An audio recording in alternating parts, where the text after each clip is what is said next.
कहानी की शुरुआत में हम सेंटियागो में मौजूद एक जेल को देखते हैं जहां पर हजारों खतरनाक मुजरिम कैद हैं। ये सेंटियागो का सबसे सिक्योर तरीन जेल है क्योंकि आज तक इस जेल से कोई भी कैदी फरार नहीं हो सका और इसका रीजन है इस जेल का वार्डन बहुत ही स्ट्रिक्ट और बेरहम इंसान है जो जरा सी गलती करने पर कैदियों को बुरी तरह से पीटता है। और यही वजह है कि इस जेल के कैदी यहाँ से भागना तो दूर बल्कि एक छोटी सी गलती करने से पहले भी 100 बार सोचते हैं। लेकिन अब वार्डन का यह खौफ ज्यादा दिनों तक चलने वाला नहीं था क्योंकि अब इस जेल में एंट्री हो चुकी थी एक बहुत ही शातिर इंसान की जिसका नाम लियोन है। लियोन एक आर्किटेक्ट है जो किसी भी बिल्डिंग को देखकर उसे पता चल जाता है कि यह बिल्डिंग कितने साल पुरानी है और इस बिल्डिंग को किस तरह से डिजाइन किया गया है। लियोन जेल में एंटर होते ही उसके दिमाग में यहाँ से भागने की प्लानिंग शुरू हो जाती है। यहाँ हमें पता चलता है कि लियोन अकेला नहीं है बल्कि उसके साथ 4 साथी भी हैं जो यहाँ से भागना चाहते हैं। कुछ देर बाद जेल का एक ऑफिसर सभी कैदियों को लाइन से खड़ा करके जेल के रूल्स बताता है और कहता है कि अगर किसी ने भी रूल तोड़ने की कोशिश की तो उसे मार दिया जाएगा। इसके बाद सभी कैदियों को उनके ब्लॉक्स की तरफ लाइन से ले जाया जाता है। यहाँ लियोन दौड़ते हुए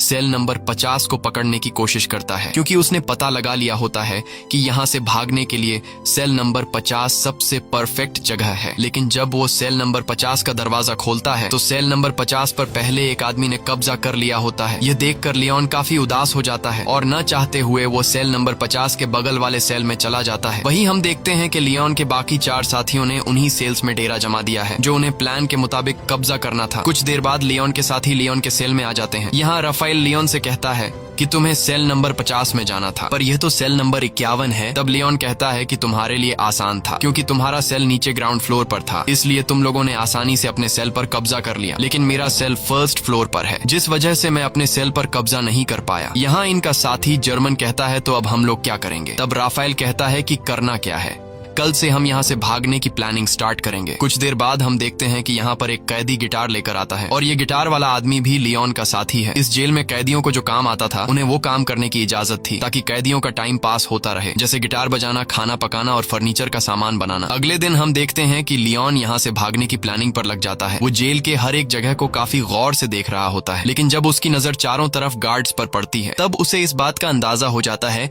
कि यहाँ से दीवार से कूदकर भागना काफी मुश्किल है। इसके बाद वह प्लान बी पर काम करते हुए पैदल चलकर कदमों से जेल की लंबाई का नाप लेने लगता है। जेल की लंबाई नापने के बाद वो सीधा अपने साथियों के पास पहुंचकर उनसे कहता है कि हमें कैसे भी करके यहाँ से भागना होगा। तब जर्मन ने कहा कि तुम पागल हो गए हो, यहाँ से भागना इम्पॉसिबल है क्योंकि चारों तरफ जेल की ऊंची दीवारें हैं जिससे हम कभी भी कूदकर भाग नहीं सकते और गार्ड्स भी चारों तरफ से हम पर नजर जमाए रखे हैं। अगर उन्हें जरा सा भी हम पर शक हुआ तो वो हमें मार डालेंगे। तब लियोन कहता है कि मैंने कदमों का इस्तेमाल करके जेल के बाहर जाने तक का रास्ता नाप लिया है। हम यहाँ से जेल के बाहर वाले रोड से सिर्फ 90 मीटर की दूरी पर खड़े हैं, इसलिए हमें दीवार से कूदकर यहाँ से नहीं भागना है बल्कि हम यहाँ जमीन के नीचे एक सुरंग बनाएंगे जो यहाँ से बाहर तक जाएगी। इस जेल के बाहर जंगल है और अगर हम एक बार यहाँ से निकल गए तो जेल के बाहर जंगल में गार्ड्स हमें ढूंढ नहीं पाएंगे और बड़ी आसानी से हम यहाँ से फरार हो जाएंगे। लेकिन यहाँ इनके दिमाग में सबसे बड़ा सवाल यह होता है कि इतनी लंबी सुरंग जब यह लोग बनाएंगे तो उस सुरंग से बाहर निकलने वाली मिट्टी यह लोग कहाँ गिराएंगे। यह सवाल इन तीनों को परेशान कर रही थी और लियोन सोच में पड़ जाता है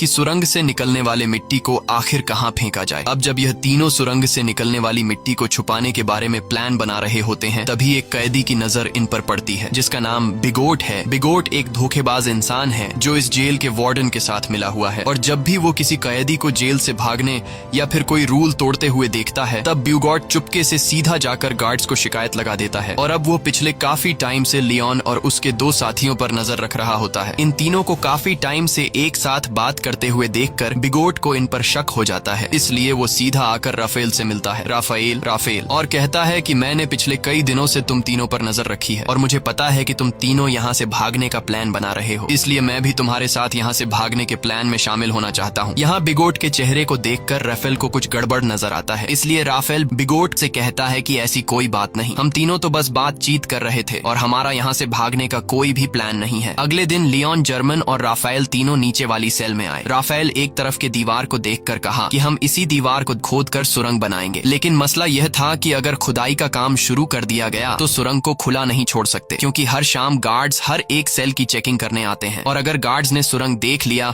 तो हम सब पकड़े जाएंगे। तब लियोन कहता है कि हम इस दीवार के एक हिस्से को तोड़कर सेम उसी तरह का एक फेक ब्लॉक बनाएंगे ताकि शाम को जब भी गार्ड सेल की चेकिंग करने आए तब हम उस फेक ब्लॉक को दीवार में लगाकर सुरंग को छुपा देंगे और गार्ड्स के पकड़े जाने से बच जाएंगे। अब यह सब तो ठीक था, लेकिन सबसे बड़ा सवाल यह था कि सुरंग में से निकलने वाली मिट्टी का ये लोग क्या करेंगे। तब लियोन अपने गिटार वाले दोस्त को सेल में बुलाता है और वो अपने गिटार में से एक बड़ा स्क्रू ड्राइवर निकालकर लियोन को देता है, जिसके बाद लियोन ऊपर छत में एक चौकोर सुरंग करने लगता है जिससे बाहर काफी शोर हो रहा था। अब शोर से बचने के लिए गिटार वाला आदमी गाना गाकर गिटार बजाने लगता है जिससे किसी को भी सेल के अंदर का शोर सुनाई नहीं देता। और कुछ देर की मेहनत के बाद लियोन छत में सुरंग करने में कामयाब हो जाता है। अब यहाँ लियोन जब उस होल से अपना सर बाहर निकाल कर देखता है तो उसे छत पर एक बड़ा खाली जगह दिखाई देता है, जिसे देखकर लियोन काफी खुश हो जाता है क्योंकि यहाँ पर 80 टन से भी ज्यादा मिट्टी आसानी से रखी जा सकती थी। अब शाम होने वाली थी और जल्द ही गार्ड्स आकर सेल की चेकिंग शुरू करने वाले थे, इसलिए राफेल डर जाता है और कहता है कि हमें जल्दी ही इस होल को बंद करना होगा। तब लियोन ने कहा कि जल्दी से मुझे अंडे ला कर दो। यह सुनकर राफेल गुस्सा हो जाता है और कहता है कि तुम्हें इस वक्त मजाक सूझ रहा है। तब लियोन कहता है कि तुम जल्दी से अंडे ला कर दो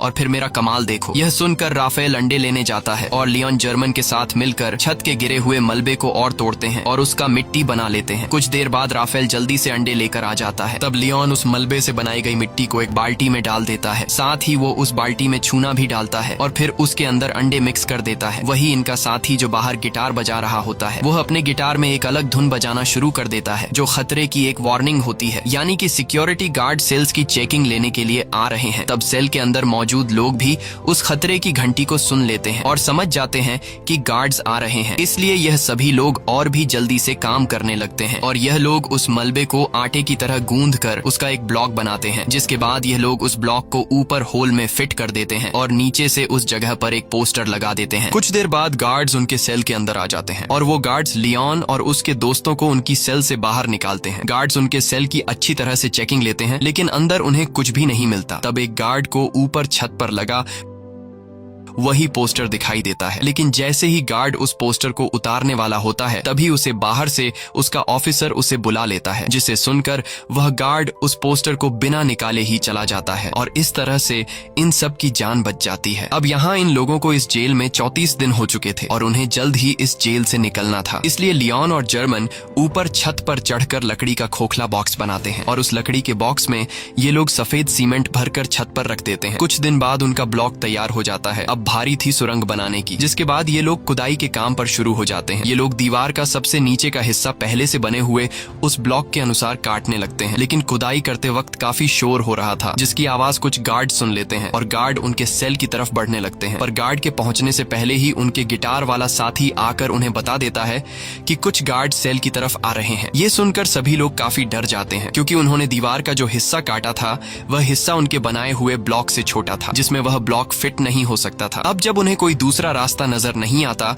तब ये लोग जल्दी से टूटी हुई दीवार के मलबे को इकट्ठा करते हैं और जिस जगह ये लोग सुरंग बना रहे थे वहां ये लोग काफी बारीकी से सामान रखकर उस जगह को छुपाते हैं और अपने अपने काम में लग जाते हैं ताकि गार्ड को उन पर शक न हो। कुछ देर बाद एक गार्ड उनके सेल के अंदर आता है और वह गार्ड इनके सेल के चारों तरफ नजर घुमाकर चेक करता है कि कहीं ये लोग यहाँ से भागने की प्लानिंग तो नहीं कर रहे, पर उसे कुछ भी गड़बड़ नहीं नजर आता, इसलिए वह गार्ड वहां से चला जाता है। गार्ड के जाते ही ये लोग रेडियो का आवाज तेज कर लेते हैं और फिर से खुदाई के काम पर लग जाते हैं। कई घंटों की मेहनत के बाद फाइनली ये लोग ब्लॉक के शेप का एक परफेक्ट हिस्सा काट लेते हैं और सफेद सीमेंट के उस ब्लॉक को वहां पर फिक्स कर देते हैं। अब यहाँ खुदाई से निकले हुए मलबे को ये लोग एक बैग में भर लेते हैं और उस बैग को ऊपर वाले सेल में ले जाते हैं जहां उन्होंने पहले से सेल की छत को तोड़कर होल बनाया था और उस होल को उन्होंने अंडे और मलबे को मिक्स करके एक छोटा सा ब्लॉक बनाकर छुपा दिया था। ये लोग उस ब्लॉक को निकाल कर उसके ऊपर जो खाली जगह होती है वहां पर ये लोग मिट्टी जमा करना शुरू कर देते हैं। छत पर मिट्टी रखने के बाद ये लोग छत वाले ब्लॉक को वापस लगाकर उसे व्हाइट सीमेंट से कवर कर देते हैं और उसे वापस से फोटो से ढक देते हैं। इसी तरह रोजाना वह गिटार वाला उनका साथी गिटार बजाकर लोगों का ध्यान भटकाता है, साथ ही वह पुलिस पर भी नजर रखता है और लियोन, राफेल और जर्मन नीचे वाली सेल में सुरंग को खोदते हैं और जो मिट्टी सुरंग से निकलती है ये लोग उस मिट्टी को अलग अलग बैग में निकाल कर अलग अलग तरीके से ऊपर वाली सेल की छत पर जमा करने लगते हैं। इस तरह से ये लोग पूरे दिन का एक रूटीन बना देते हैं और कई दिनों तक उनकी खुदाई का काम बड़ी चालाकी से चलता रहता है। लेकिन एक कैदी जिसका नाम ऑस्कर है उसे इन लोगों पर शक हो जाता है, क्योंकि वह पिछले कई दिनों से इन लोगों को नोट कर रहा था। वह देखता है कि ये लोग हर रोज एक ही पैटर्न को फॉलो करते हुए नीचे के सेल से ऊपर वाले सेल पर जाते हैं। साथ ही ये लोग हमेशा हाथ में बैग या फिर बाल्टी लेकर ऊपर जाते हैं। ये सब देखकर ऑस्कर को उन पर शक हो जाता है, लेकिन वह किसी से भी कुछ नहीं कहता, बस चुपचाप उन पर नजर रखता है। अब यहाँ इन लोगों को इस जेल में 70 दिन बीत चुके थे और लियोन जब सुरंग को नापता है तो उससे पता चलता है कि 70 दिनों में हमने सिर्फ 5 मीटर सुरंग बनाई है। ये देखकर लियोन काफी मायूस हो जाता है और लियोन समझ जाता है कि हम 5 लोग इस सुरंग को इस तरह से कभी भी कंप्लीट नहीं कर पाएंगे। इसलिए वो अपने साथियों से कहता है कि हमें इस सुरंग को कंप्लीट करने के लिए और आदमियों की जरूरत पड़ेगी और अगर हम 5 लोग इसी रफ्तार से मिट्टी निकालते गए तो इस सुरंग को कंप्लीट करने में हमें 5 साल लग जाएंगे। इसलिए हमें सुरंग को और तेजी से खोदना होगा। वही उनका साथी जर्मन जब बैग में मिट्टी भरकर ऊपर ले जा रहा था तभी एक पुलिस वाला उसे रोक लेता है और जर्मन से पूछता है कि इस बैग में क्या है। तब जर्मन कहता है कि कुछ खास नहीं, बस मेरी जरूरत का कुछ सामान है। ये सुनकर वह पुलिस वाला जर्मन से कहता है कि अच्छा ठीक है, चलो अब बैग खोल कर दिखाओ। ये सुनकर जर्मन घबरा जाता है और जर्मन को लगता है कि आज हम सभी पकड़े जाएंगे। लेकिन जब जर्मन अपना बैग खोलता है तो उसमें कुछ सामान रखा गया था। दरअसल जर्मन ने पहले से बैग में मिट्टी नीचे छुपाई होती है और सामान ऊपर रख दिया होता है, लेकिन गार्ड को जर्मन पर शक होता है। इसलिए वह गार्ड जर्मन से कहता है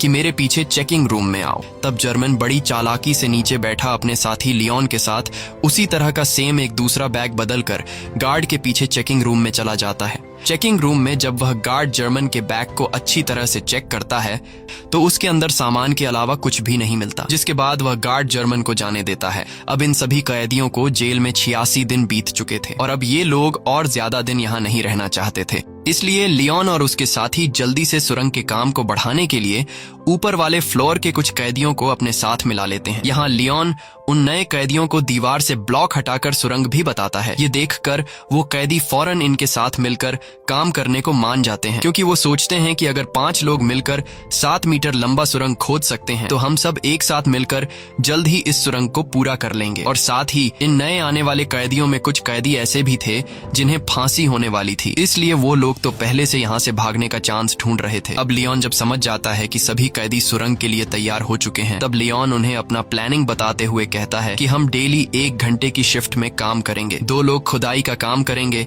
2 लोग मिट्टी ऊपर ले जाएंगे और 2 लोग गार्ड्स पर नजर रखेंगे। बाकी लोग जेल के नॉर्मल काम करेंगे ताकि किसी को हम पर शक न हो। और जो भी कैदी 2 घंटे सुरंग की खुदाई करने के बाद वापस बाहर निकलेगा उसे फौरन नहाकर अपने कपड़े भी धोने होंगे ताकि गार्ड्स को उसके कपड़ों पर मिट्टी के निशान नजर न आए। अब इन लोगों का काम काफी तेजी से चल रहा होता है और यह लोग रोजाना 100 किलो मिट्टी एक दिन में निकालने लगते हैं। अब यहाँ हमें पता चलता है कि लियोन ने ऊपर वाले फ्लोर के कैदियों को इसलिए चुना ताकि इन्हें बैग या फिर बाल्टी में ऊपर मिट्टी ले जानी नहीं पड़े और इस तरह से यह लोग गार्ड्स के नजरों में भी आ सकते थे। इसलिए यह लोग नीचे जिस सेल में खुदाई कर रहे थे उसी सेल के छत में एक होल कर देते हैं ताकि सीढ़ियों से मिट्टी ऊपर ले जाने के बजाय डायरेक्ट होल से ऊपर वाले सेल के कैदियों को मिट्टी पास कर दी जाए। इस तरह से उनके पकड़े जाने का रिस्क भी कम हो जाता है और काम की स्पीड भी काफी बढ़ जाती है। जब भी कोई कैदी सुरंग में खुदाई कर रहा होता है तब यह लोग रेडियो की आवाज बढ़ा देते और बाहर सभी कैदी गार्ड्स को ऐसा दिखाते कि जैसे सब कुछ नॉर्मल हो। और जब भी उन्हें गार्ड्स का कोई खतरा नजर आता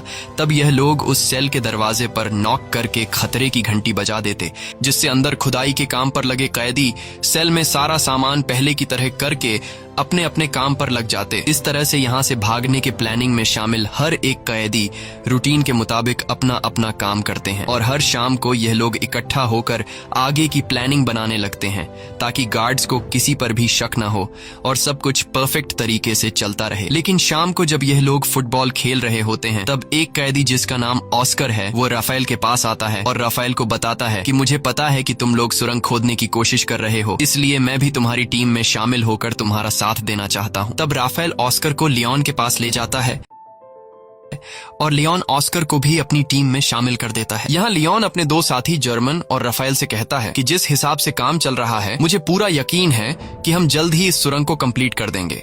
और जल्द ही यहाँ से बाहर निकल जाएंगे। लेकिन बाहर निकलने के बाद भी हम लोग पकड़े जा सकते हैं, क्योंकि हम 4-5 नहीं बल्कि पूरे 40 लोग हैं। और अगर बाहर निकलने के बाद भागते हुए हमें पुलिस ने देख लिया तो पुलिस हमारे पीछे गाड़ी लगाकर हमें पकड़ लेगी। इसलिए हमें यहाँ से बाहर निकालने के लिए बाहर के एक बंदे की जरूरत होगी, जो हमारा यहाँ से बाहर निकलते ही हमारे लिए एक बस तैयार रखे। अब यहाँ ये लोग सोच में पड़ जाते हैं कि बाहर से हमारी कौन मदद कर सकता है। तब लियोन कहता है, राफेल, तुम्हारी वाइफ पॉलिना हमारी बाहर से मदद कर सकती है और हम लोग उस पर विश्वास भी कर सकते हैं, इसलिए तुम्हें अपनी वाइफ से मदद मांगनी होगी। अब यहाँ रहते हुए सभी कैदियों को 182 दिन बीत जाते हैं और आज सभी कैदियों से उनके घर वाले मिलने आए होते हैं। यहाँ पर राफेल की वाइफ भी आई होती है। तब राफेल अपनी वाइफ पॉलिना को उनके पूरे प्लान के बारे में बताता है और कहता है, हमें तुम्हारी बाहर से मदद चाहिए होगी, इसलिए बाहर तुम्हें कुछ लोगों के साथ जुड़कर हमारे लिए एक बस का इंतजाम करना होगा। पॉलिना मान जाती है और वो वहां से चली जाती है। अब जेल में सुरंग खोदते हुए इन कैदियों को 205 दिन बीत चुके थे और इन लोगों ने सुरंग को भी काफी लंबा कर दिया था। लेकिन एक दिन इनका साथी जो गिटार बजाया करता था, वो जब सुरंग के अंदर खुदाई के काम पर लगा होता है, तभी वहां पर सेल की चेकिंग के लिए गार्ड्स आ जाते हैं। यह देखकर बाहर खड़ा राफेल और लियोन काफी ज्यादा घबरा जाते हैं, क्योंकि पिछले कई दिनों से रात में सेल की चेकिंग होती थी, लेकिन आज गार्ड्स दोपहर में सेल की चेकिंग करने आए हैं, जैसे उन्हें शक हो गया हो कि जेल में कोई सुरंग खोदने की कोशिश कर रहा है। और गार्ड्स को देखकर लियोन दौड़ते हुए अंदर जाकर सभी को वार्न कर देता है और कहता है कि जो भी सामान यहाँ वहाँ बिखरा पड़ा है उन्हें जल्दी से छुपा दो। ये सुनकर जो लोग काम पर लगे हुए होते हैं वो सभी सुरंग का काम छोड़कर अपने अपने काम पर लग जाते हैं। यहाँ इस गिटार वाले के साथ जो दूसरा साथी सुरंग में गया होता है वो भी बाहर आने लगता है, लेकिन गिटार वाला अंदर फंस जाता है, क्योंकि वो सुरंग के बिल्कुल एंड में काम कर रहा था। लेकिन जैसे तैसे करके वो भी बाहर निकलने की कोशिश करता है, पर वो जान चुका था कि मेरे निकलने से पहले गार्ड सुरंग तक पहुंच चुके होंगे। अब यहाँ सभी लोग डरे होते हैं और उन्हें लगता है कि आज हम सभी पकड़े जाएंगे। लेकिन यहाँ राफेल समझदारी से काम लेते हुए सभी कैदियों को इकट्ठा करके गार्ड्स के सामने आकर खड़ा हो जाता है और गार्ड्स को आगे बढ़ने से रोक देता है। ये देखकर पुलिस ऑफिसर को गुस्सा आ जाता है और पुलिस कैदियों पर हमला कर देती है। यहाँ कैदी भी पुलिस का मुकाबला करते हैं और पुलिस को रोकने की कोशिश करते हैं ताकि इनका साथी जो सुरंग में फंसा हुआ है वह बाहर आ सके। वहीं हम देखते हैं कि इनका वह गिटार वाला साथी अब सुरंग से बाहर आ चुका है। वह जल्दी से उस सीमेंट के ब्लॉक को सुरंग में फिट कर देता है और जब वह सेल का दरवाजा खोलकर देखता है तो बाहर कोई भी नहीं होता। दरअसल गार्ड्स पर हमला करने के जुर्म में सभी कैदियों के कपड़े निकालकर बाहर धूप में खड़ा कर दिया गया होता है। कुछ देर बाद वहाँ पर जेल का वार्डन आता है। वार्डन कहता है कि इन सभी को बिना कपड़ों के सूरज के ढलने तक यहीं पर खड़ा रखो और एक दिन के लिए इनका खाना बंद कर दो। दूसरी तरफ राफेल की वाइफ पॉलिना एक चर्च में जाकर लियोन के पिता से मिलती है। लियोन के पिता एक पादरी थे। यहाँ लियोन का एक पुराना दोस्त भी आता है। तब राफेल की वाइफ पॉलिना लियोन के फादर और उसके दोस्त को लियोन का पूरा प्लान समझा देती है और कहती है कि हमें उन्हें बचाने के लिए एक बस का इंतजाम करना होगा। तब लियोन का दोस्त भी इनकी मदद करने के लिए तैयार हो जाता है और कहता है कि बस का इंतजाम मैं कर लूंगा। वहीं दूसरी तरफ जेल में राफेल से उसकी वकील मिलने आती है। यहाँ जेल का वार्डन राफेल को सिगरेट देने लगता है, पर राफेल सिगरेट लेने से इनकार कर देता है। लेकिन राफेल वार्डन के सिगरेट के डिब्बे को पहचान लेता है कि वार्डन कौन से ब्रांड का सिगरेट पीता है। अब यहाँ इन लोगों को इस जेल में रहते हुए 1 साल से भी ज्यादा टाइम बीत चुका था और इन लोगों ने सुरंग को भी काफी लंबा कर दिया था। दिन रात मेहनत के बाद अब सुरंग भी जल्द कंप्लीट होने वाला था। लेकिन एक दिन सुरंग में इनका एक साथी जब काम कर रहा होता है तभी अचानक वह बेहोश हो जाता है, क्योंकि इतनी गहराई में ऑक्सीजन की कमी होती है। अच्छी बात यह थी कि राफेल उसके पीछे होता है और राफेल जैसे तैसे करके उस आदमी को बाहर निकाल देता है। शाम को ये लोग मीटिंग करते हैं कि अब सुरंग काफी लंबा हो चुका है। जहाँ अंदर ऑक्सीजन ना होने की वजह से